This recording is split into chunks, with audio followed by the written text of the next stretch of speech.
Let's start right here, man. This might offend you, and not because I'm trying to, but because I'm finally honest enough to admit it even offended me first. Personally, I never rejected Jesus, but I did reject the version of Jesus that was handed to me like a spiritual chain letter. If you don't forward this belief, he won't save you. If you don't drop to your knees, you don't get a seat. If you don't agree, you'll burn. And I never needed a threat. I needed the truth. And something in me always knew that truth doesn't bully you into obedience and following. It walks with you until your remembrance burns loud enough to lead yourself back. So if my version of Christ contradicts yours, that's cool. It contradicts the one I was raised with too. But guess what? He showed up for me anyway. And not like I imagined, because he didn't come singing hymns, holding lambs, or quoting scripture. He came cloaked, aggressive, quietly furious, focused, unmistakable. And he looked me dead in my spirit like, yo, are you done playing yet? So this ain't about disrespecting your Jesus. It's about remembering the one who found me before I even knew I needed saving. And if that offends you, I understand. It offended me first. But I stayed long enough to let it change me. And here's what I believe is all the way crazy. I truly feel undeserving in this way. I've never consciously called on Jesus to save me. Never, not even once, not even a little bit. Not because I didn't want to believe, but because I was too busy arguing with the way he was presented to me. Beg, plead, throw yourself at his feet. Be ashamed to breathe unless he approves it. That's what I was told. That's what I was sold. And from the rip when I was young, something in me always whispered, yo, that's not who he is. Because if Jesus really is who you say he is, he don't need my theatrics. He wants my truth. He doesn't want performance. He wants presence. And I'll also be real in this way. I never once doubted God. I always believed in God. But I didn't know Jesus for myself until he showed up. Not once, but twice. Not sweet, not soft, but again, cloaked, disguised, hidden in confrontation. And each time, he ain't open with a hug. He opened with straight fire. And I remember thinking, yo, if this is really him, why does he feel so confrontational? But now I know. Sometimes the only way to recognize the Christ is when he tears through your comfort just enough to make sure you can see him. And I get how this sounds. So let's strip the emotion for a second. The real issue isn't whether Jesus is real. It's whether your version of him is ready to confront you. Because most people don't want Christ. They want a cultural agreement that lets them sleep through resurrection.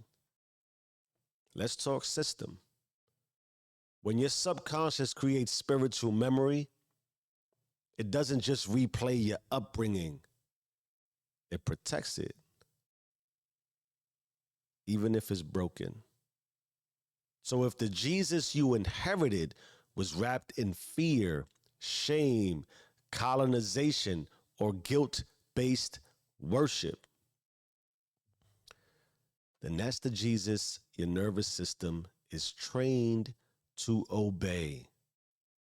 Not the real one, the rehearsed one, the institutionalized one, the convenient one.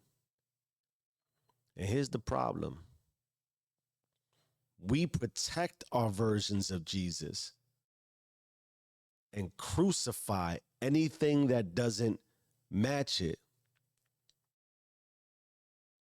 all while forgetting he was crucified for breaking all versions.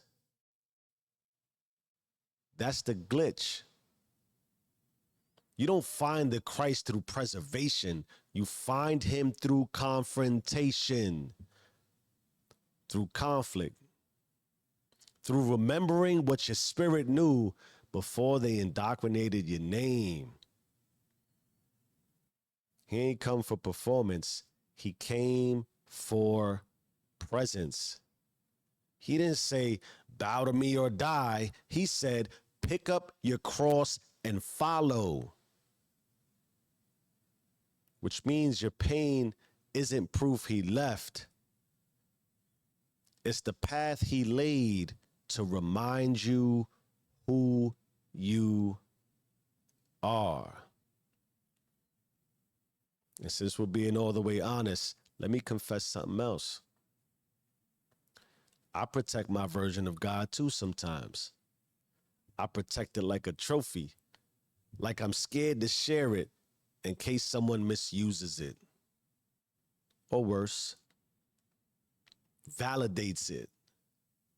Because if it is true, then I gotta carry the weight of knowing it. I gotta speak it, live it, lead it, even if nobody else follows. And maybe you're like me, afraid to get it wrong, so afraid of misleading someone that you stop speaking altogether. But what if that's the point? Maybe the cross you're called to carry is your own clarity, your own contradiction, your own conviction that you don't owe the world a match. You owe it a mirror.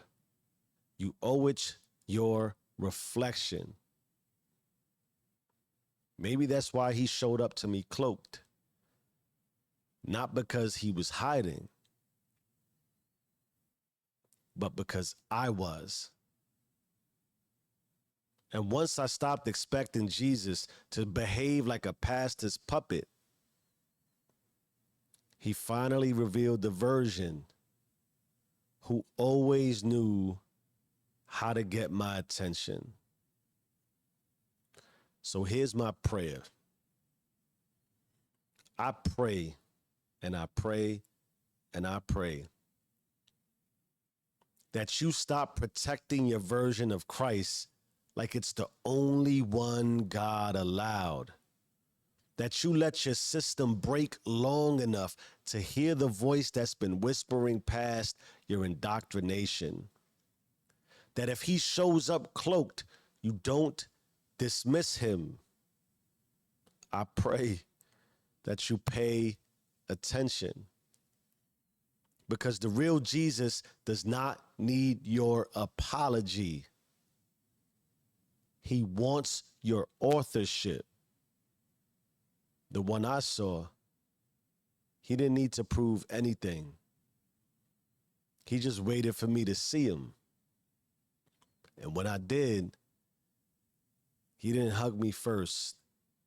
He confronted me and then sat calmly and waited to see what I would do next. So now I know the cloaked Christ doesn't ask for fans. He asked for finishers. And if you can't carry that yet, just remember, he didn't come to shame you. He came to remind you. So ask yourself, who is your Christ serving? And does he know you yet? You own it or be owned by it. You either run the system or the system runs you. Change your mind, change your life. I am who I say I am. Do you and stay rich.